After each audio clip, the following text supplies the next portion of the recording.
आपकी असहमति एक चीज और है, कई लोग ये भी कहते हैं कि कांग्रेस के अंदर कुछ ऐसे कैंप्स बैठे हुए हैं जो कि भारत जोड़ो यात्रा को सफल नहीं देखना चाहते। अब दिग्विजय जी का ये जो बयान आया है और जिस तरीके से एक किनारा अपने आप दूरी बनाई है जो राहुल गांधी ने, तो क्या कहेंगे कि क्या वो ये नहीं सोच रहे थे कि भारत जोड़ो यात्रा में राहुल गांधी इस तरीके से मेहनत करके और पार्टी की छवि को सुधारने में लगे हुए हैं एक जनसंपर्क प्रोग्राम में, और इस बीच में आप जम्मू में, जो कि एक इतना सेंसिटिव इलाका है और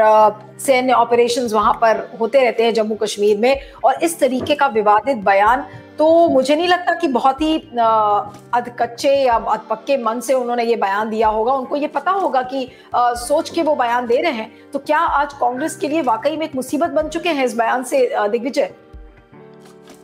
नहीं, अब देखिए, इस यात्रा के साथ तो दिग्विजय सिंह शुरू से जुड़े हुए हैं। अब याद कीजिए, जब ये तमिलनाडु से यात्रा शुरू हुई थी, वहां भी मौजूद थे, रास्ते में हर जगह दिखाई पड़ते हैं,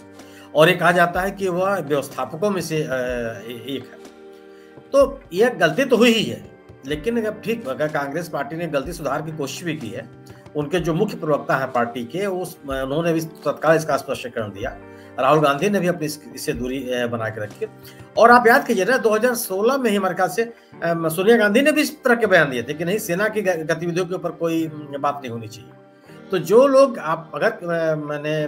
विपक्ष से इस तरह की गलतियां हुई, तो राजनीतिक दल, जो महत्वपूर्ण राजनीतिक दल है, उन्होंने तुरंत अपने आप को सुधार किया।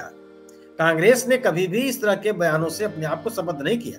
और जो टॉप लीडरशिप है उसने इससे अपनी दूरी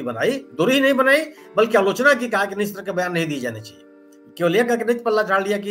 ये उनका अपने व्यक्तिगत बयान है। क्या इस बार उन्होंने कहा कि उनकी अपनी राय हो सकती है, लेकिन कांग्रेस पार्टी की यह राय नहीं है, और कांग्रेस पार्टी इससे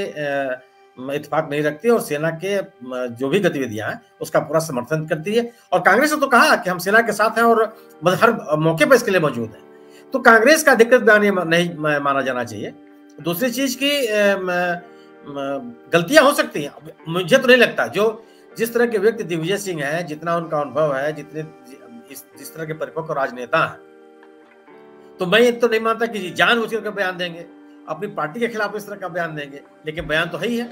तो यह नहीं माना जाना चाहिए कि पीछे मैं ये समझना चाह रही हूँ जो आप कह रहे हैं, और ये बात तो सभी जानते हैं कि वो कितने सीजन लीडर हैं, अनुभवी हैं, और जिस इलाके में वो बात कर रहे थे, तो उस बयान का इंपोर्ट क्या होगा, लोग उसको किस तरीके से लेंगे, ये बात तो दिग्विजय जी बहुत अच्छे से जानते थे। लेकिन एक भरी सभा में, भरी रैली में इस बात को कहना, आपको नहीं लगता कि ये बहुत सोच समझकर उन्होंने बोला होगा? हो सकता है वो ये सोच रहे हो कि भाई इतने अग्रेसिव स्टेटमेंट्स राहुल गांधी ने दिए हैं, चाहे वो आरएसएस के ऊपर हो, चाहे महंगाई के ऊपर हो, या बेरोजगारी या इन्फ्लेशन, तो उन्होंने सोचा कि चलिए now it's time for me to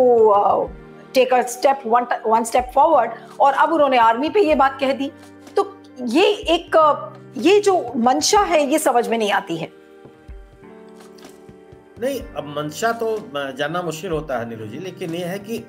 Jammu Kashmir जैसे संवेदनशील इलाके में तो और भी सेना के बारे में इस तरह के बयान नहीं दिए जाने चाहिए। सेना को लेकर के तरह तरह की बातें वहां की जाती हैं, स्थानीय स्तर पर की जाती हैं, तो निश्चित रूप से आप एक जिम्मेदार राजनेता से तो उम्मीद बिल्कुल नहीं की जाती कि आप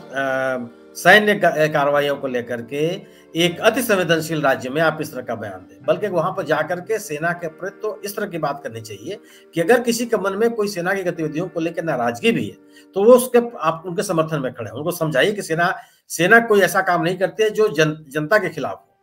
सेना की कार्रवाइयां हमेशा राष्ट्रहित में होती है।